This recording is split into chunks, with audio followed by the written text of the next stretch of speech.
evening viewers, and welcome to the Art with World.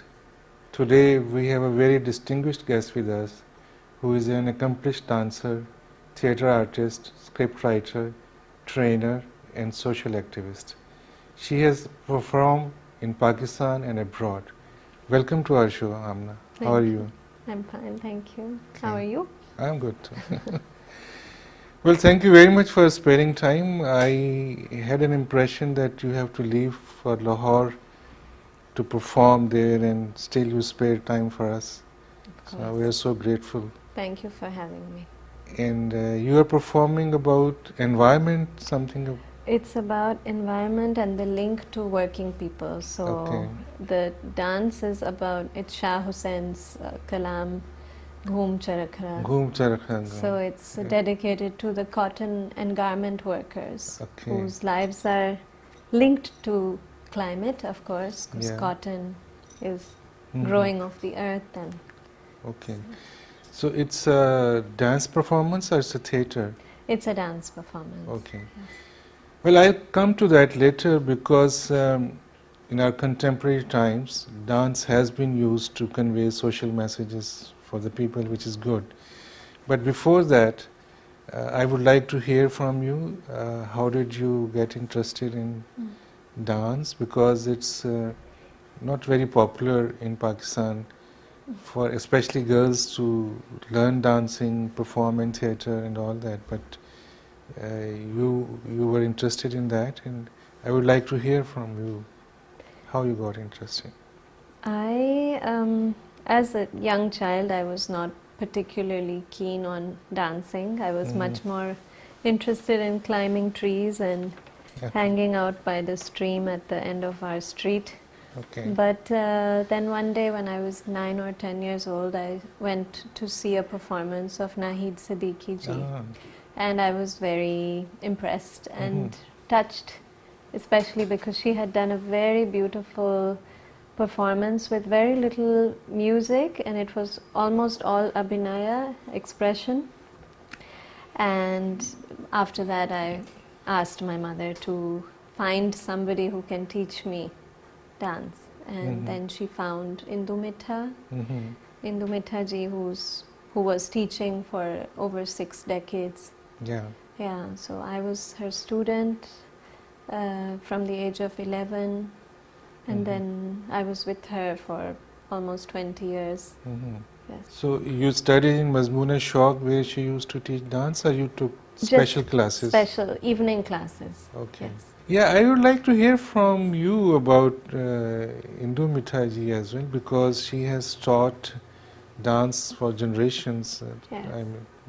How was your experience in life-changing, of course. She's an institution. She created a lot within the realm of Bharatanatyam, and she translated a lot. She changed the way dance is shown. She also took a lot of folk stories and also contemporary stories. She's a genius. Maybe you would like to tell something basics about Bharatanatyam, Kathak, and perhaps you have learned Uday Shankar's form as well. So what are the differences in technique, presentation and themes behind that?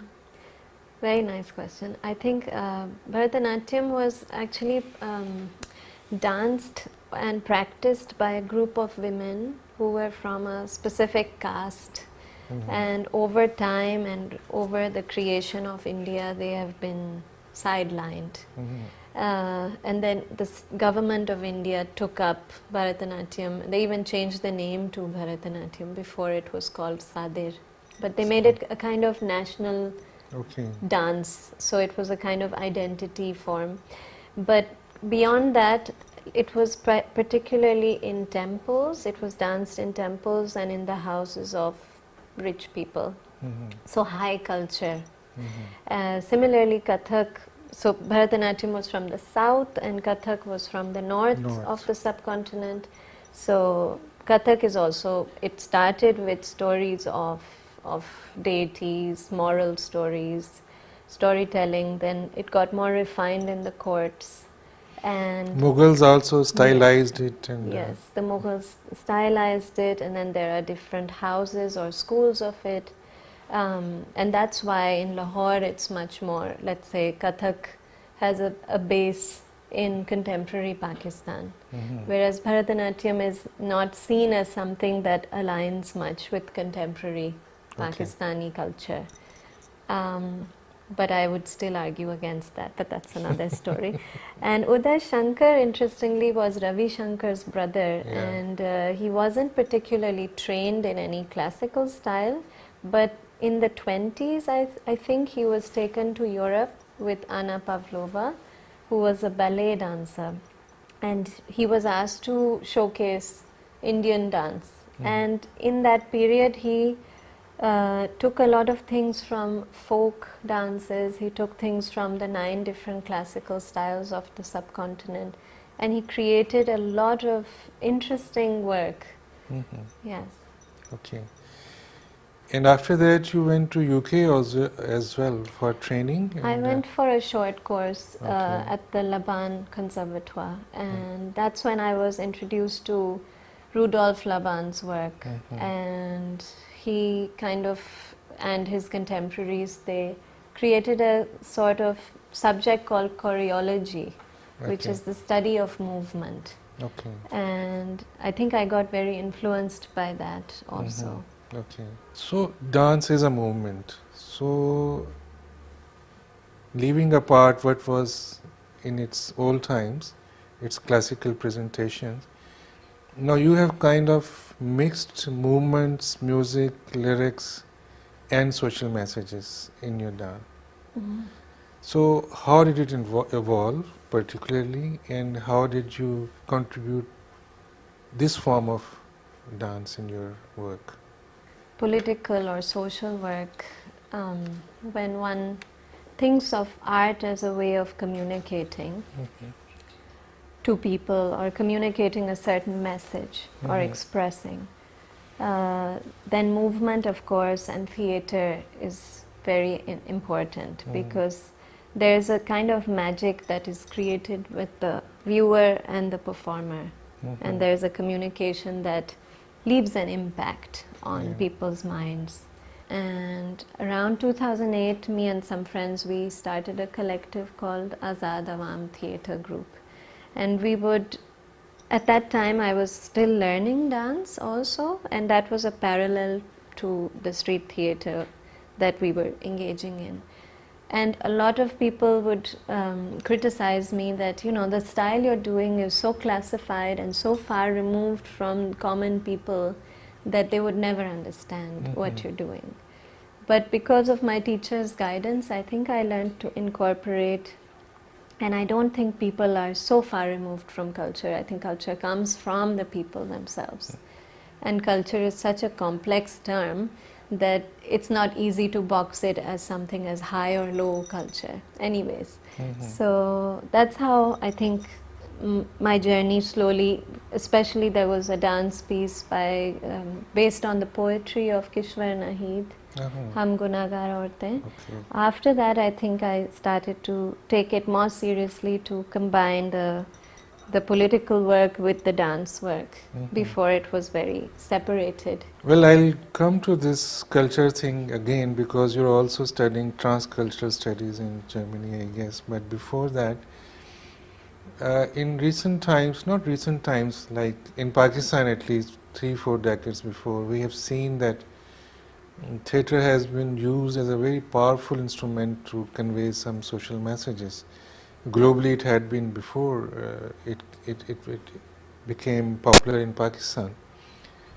So what's your experience? Does it impact so much that people transform themselves?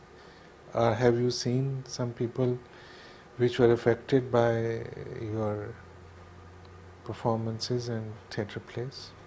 Yes, I think it's very powerful, because especially I love to work with people who've never performed before. Okay. So often those people who somehow become part of the process, their lives change a lot. I see the way they behave in society also changes.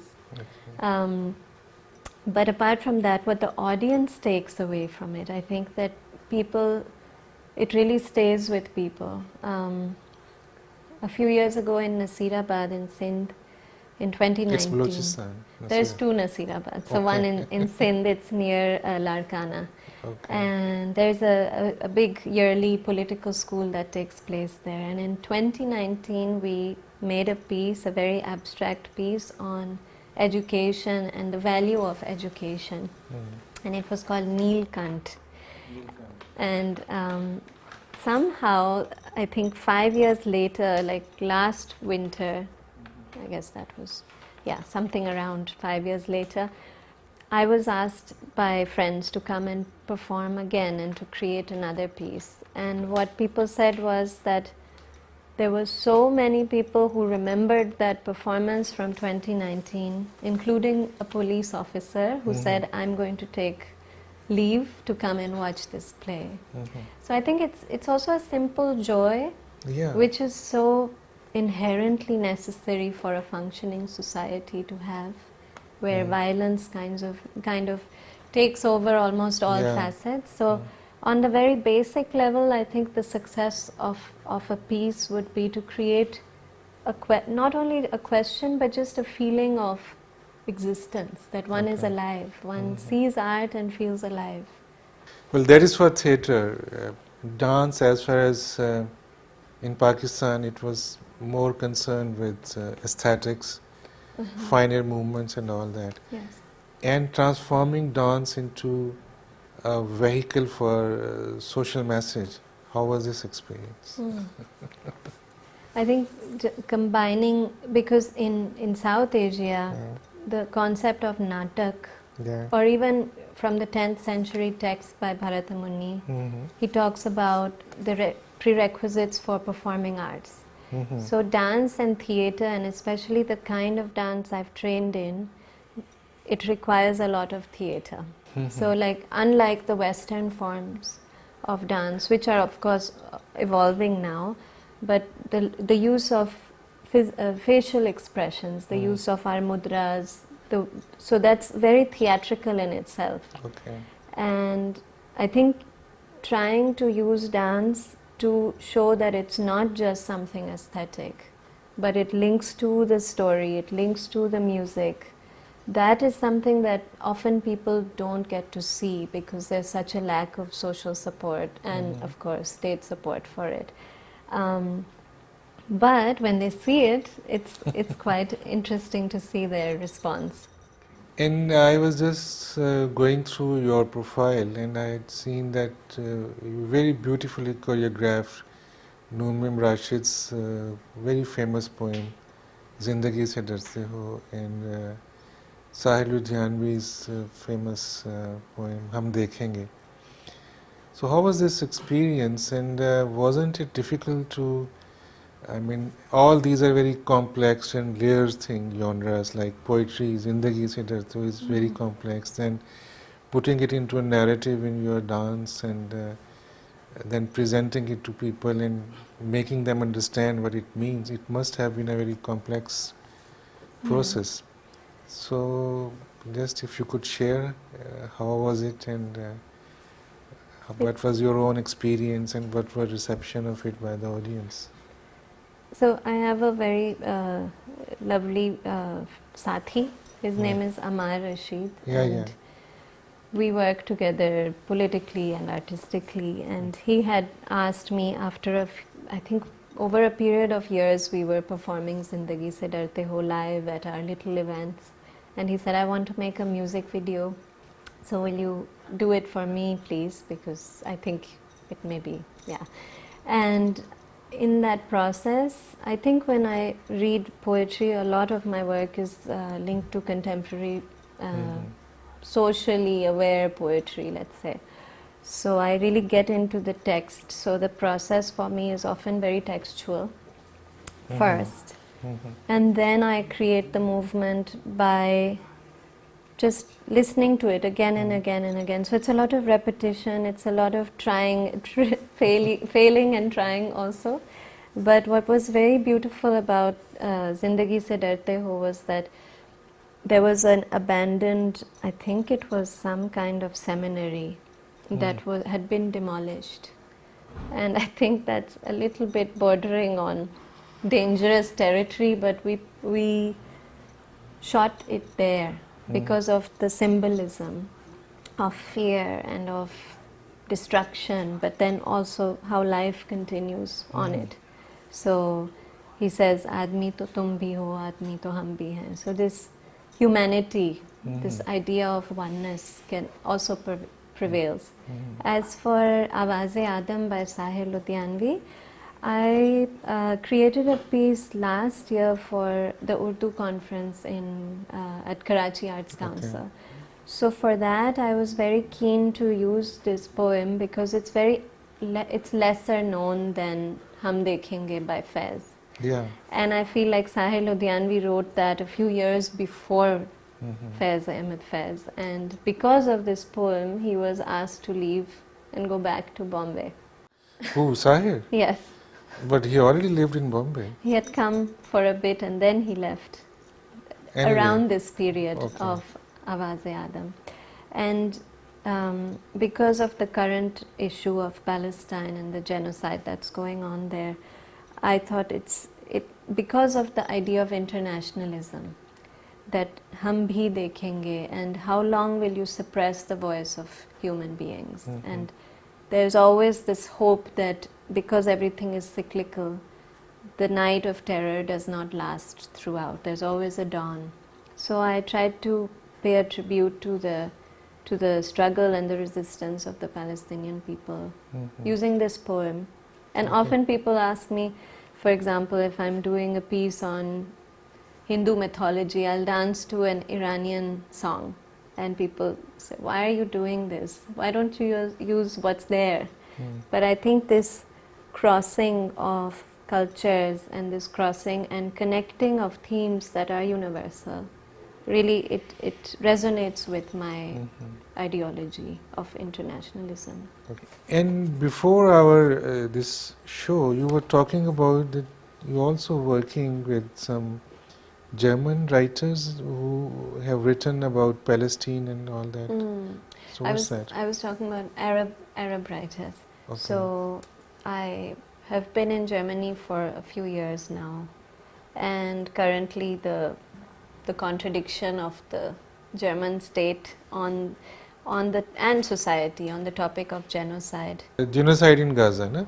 Yes. Okay. So I'm part of a group called Students for Palestine, and we do some interventions with culture also, but also with debate and film screenings. In Germany? In Germany. Okay. So I've been performing to Marcel Khalifa, who's a Lebanese singer who sings Mahmoud Darwish, and also there's an American poet called June Jordan. There's a Syrian poet. So I like to use different people's voices on the same topic of Palestinian liberation. So recently, I think it was my last performance before I came here, it was in a public space right outside the city library. So that, of course, it was more about dreams and dreaming of a place where there is happiness and dreaming of a place where people are not oppressed, let's say. Well, that is an eternal dream. Yes. We never know when it would come true. So we must fight for that dream. How long? till we live. Okay. And in Germany, you're also studying transcultural studies, Yes. right? Yes. So just tell us what you... So I'm currently completing the master's. It's my second master's. My first one was in Pakistan studies, and in Germany they refused to acknowledge this as a subject. While I was teaching a course at the university, it was called The Aesthetics of Power and the Power of Aesthetics. Okay. And it was a a course that the student body had kind of advertised. I applied for it, I got it, and I enjoyed teaching. And then when I wanted to continue teaching, I was told I need to study for 2 more years because of the prerequisites. So then I enrolled into this transcultural studies program. And currently I'm writing about the intersection between national identity and feminism based on a TV drama. It's called Sinfe Ahan. Oh yes, it's about some surgeon, lady surgeon in Pakistan Army. Yeah, something like that, yes. So they have these 6 characters from different parts of the country and one Sri Lankan cadet. So it's very interesting because it shows things about friendship but also patriotism, and so I'm writing about that. Okay. And when you had performed in Germany about Heidelberg, I guess? And Berlin also. Berlin, with Arab writers and poets, how was reception of the people who saw and watched your performance? I think people really liked it. There was one of the performances by a poet called Mahja Kahaf, and it's called What Do We Do During a Genocide? And in that performance, it was a little bit intense, and I put red paint on my eyes to kind of signify how we are all kind of complicit because we're watching this on our screens and still not doing or able to do anything to stop it. So I think some people cried. Coming back to Pakistan, you also use this folk poetry or classical Sindhi and Punjabi poetry and perform that in your dances and theatre. So just tell us about that. So I am a burger. So I have not been taught a mother tongue. I was spoken to in English my whole life, or little bit of Urdu. So in my journey, I really had to haath paon maru to learn because without language you can't connect. And there's always a big dichotomy between high culture and so-called folk culture. And that's something I like to break because Sindhi poetry, especially a lot of our friends, the political friends, they're Sindhi, and Sindhi culture, of course, is highly developed and used also in social movements. So I've been asked a few times to perform something at an event, and then I really want to do something that would connect to the audience. So then, even in the theatre performances, incorporating local languages. So in one of our recent performances, we used WAHEED, which is spoken in the GB, and we incorporated Saraiki, Sindhi, Urdu, and each performer was speaking in their own language. Okay. Which I think is very important because sometimes we believe it's only one language here. And as for the dances, so when I danced to Mai Bhagi's Khadi Neem Ke Niche, It's very famous. very nice. And we were performing, it was for a video. So that, of course, I often ask for help with translation. And for example, right now, Shah Hussain ki Kafi pe I'll be performing on Saturday. So I took a lot of help from the singer. And I said, okay, what does this mean and what does this mean? But there's so many amazing scholars who've worked on language. So there's a lot of resources that help me understand. I think you also performed on Sayoni Asa Naina De Aankhein Lage. It's a great poem, right?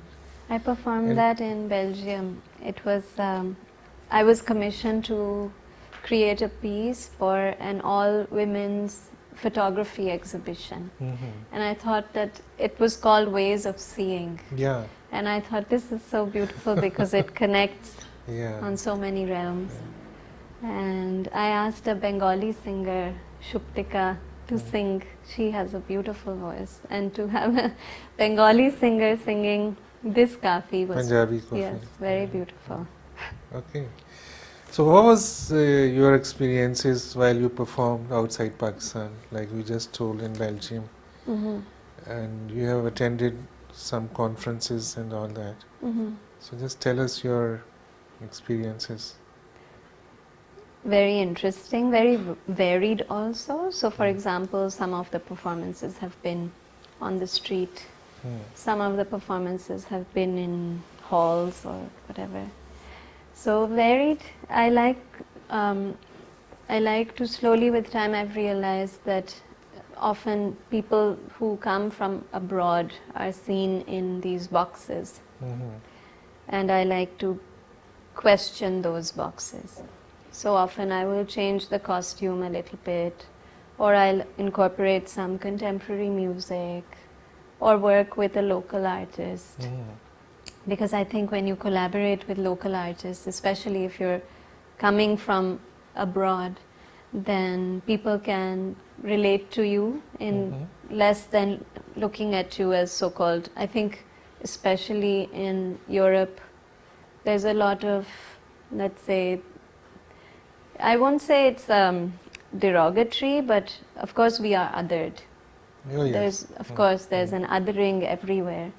But especially when you would be in a full attire of costume jewelry and a sari and full makeup, then anyways you are boxed and labeled as, yes, this is a so-called tribal dance. Okay.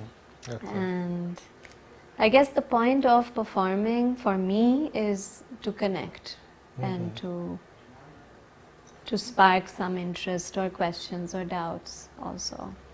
Well, while you are performing, to connect and communicate is of course a very important aspect of your work. But what is the experience of your own self while you are performing? I think I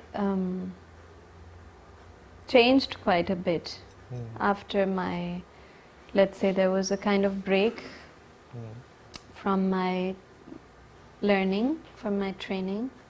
I was trained very strict. I was trained to be perfect, and you have to do it perfectly. And of course it's a lot of effort, and it's also very nice if it's aesthetically pleasing. But I think that my experience within the political sphere, I kind of realized that that's not it. I'd like to be true also.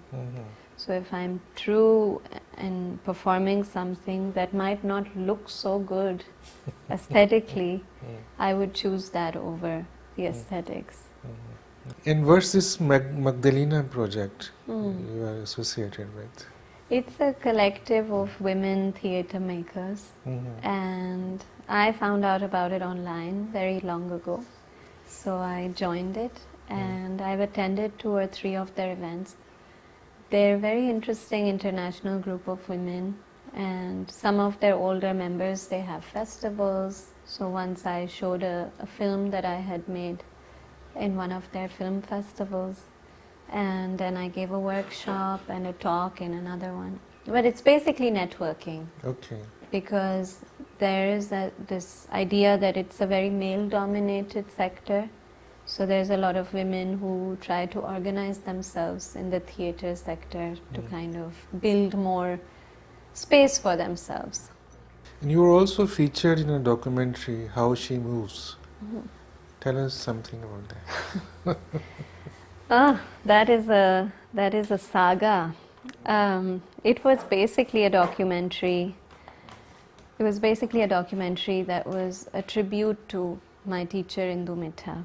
It was made by 2, at that time they were amateur filmmakers, and it spanned over 2 years, and the aim of the documentary was to follow the process of the last performance that Indu Mitha was presenting.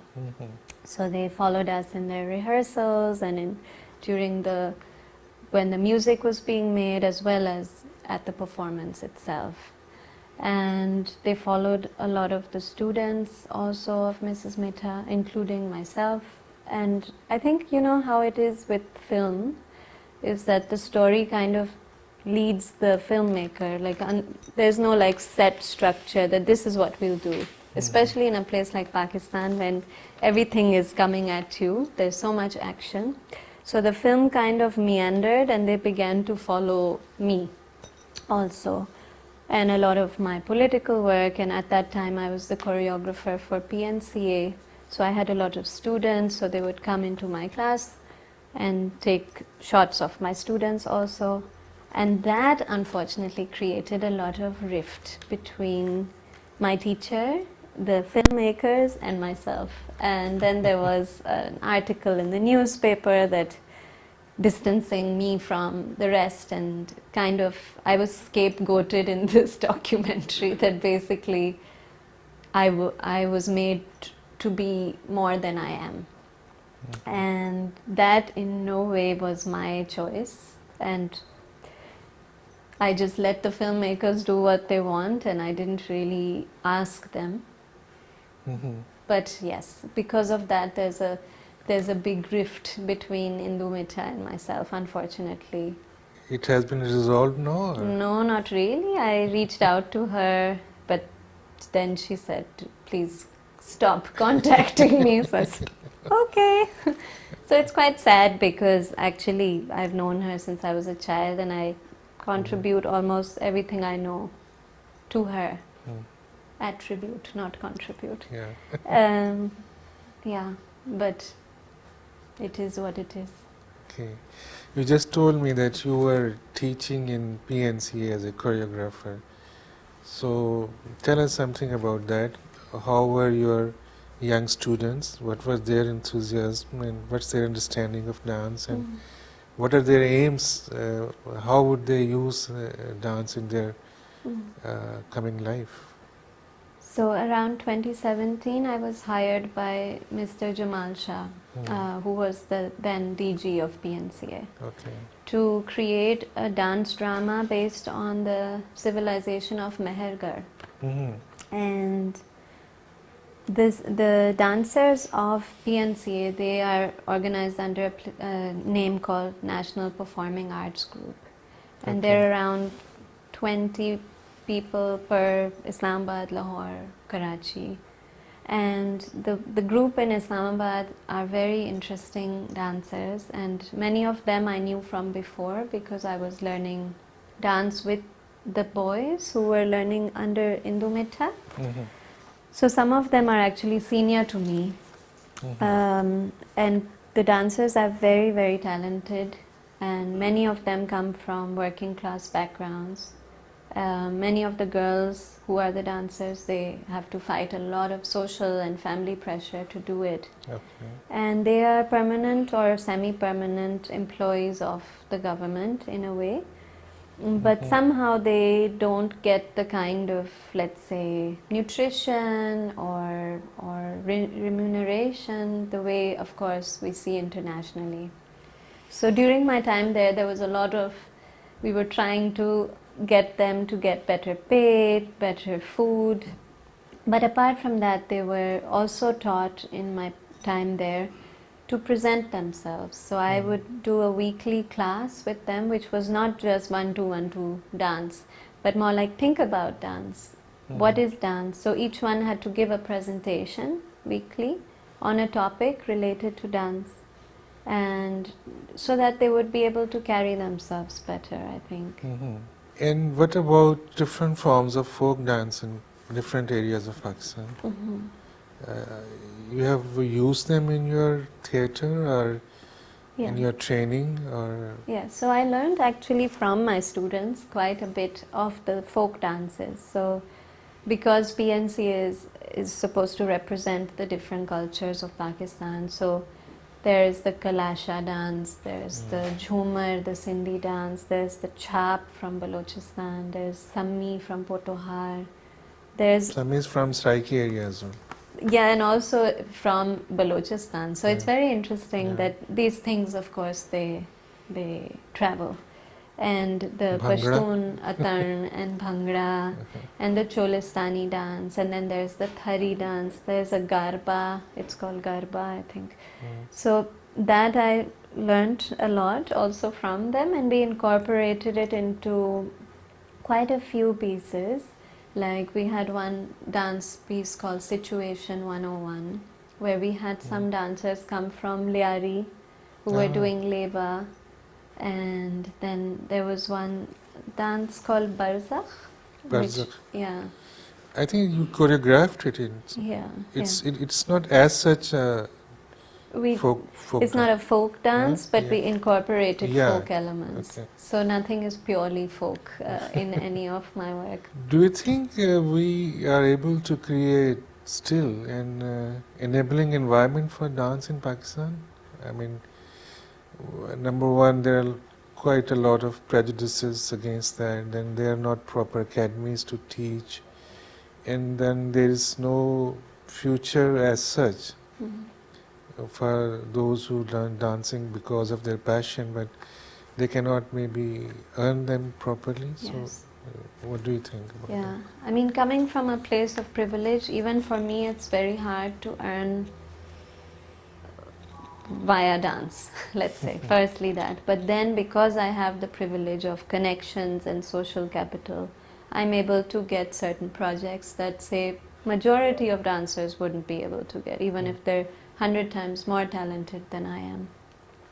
I think the main thing, of course, is the social Yeah. stigma. There is a psychology against the body here in our society, which is seen as something as impure, especially a woman's body, but also for men it's very difficult to say that they dance, because then it's a question on their masculinity. Yeah. So I think it's a psychological issue. But then, of course, it's also the void of, let's say, support, social support, structural support, dance academies, like you say. Individuals are running them. Then there's, of course, the problem of power politics. So who is the more powerful person in the sector? And then, of course, there's a lot of infighting. It's a mess. And so in that backdrop, with that, I think it is very difficult. But I always remember at this period when I was on a very low after my teacher broke ties with me, I was slowly learning also online. It was during COVID, and I was learning from somebody called Sai Akka.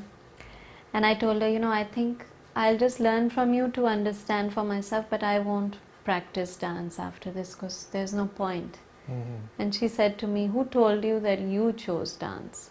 Oh. So that was a very beautiful thing. And I think in that answer to you about this, that how will people continue, I think somehow the spirit of expression, it continues. And you'll see in the smallest village, in the littlest kachi abadi, you'll still find somebody who's practicing dance or music, because it's so inherent in us.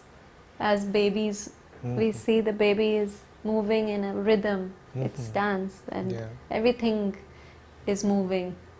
Our heart beats in a rhythm. Yes, yes. And movement and time and space, it's also inherent to us, Yeah. that it will continue, I think, despite everything else.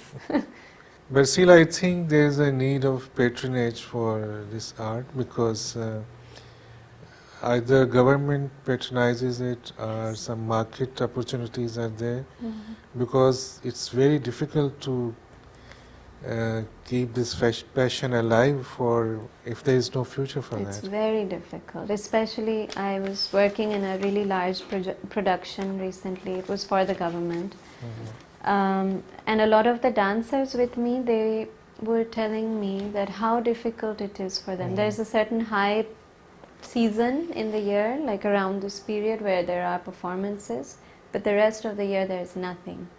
So often someone is washing cars for a living, somebody is, I don't know, doing housework for somebody, but then they come as backup dancers and stuff. So I think there's a structural issue, of course, of the class, Yeah. of class-based oppression anyways. But like you say, if there are people-friendly policies where dance is taught in schools, where community centers, I mean, I was thinking in our city alone in Islamabad, there are so many community centers that could be used. Yeah.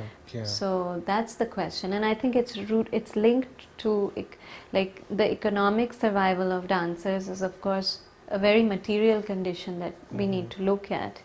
Do you think this teaching of dance in certain schools, it's one step forward for improving situation for dance in Pakistan? I definitely think so, and I think it's a good way to connect to who we are.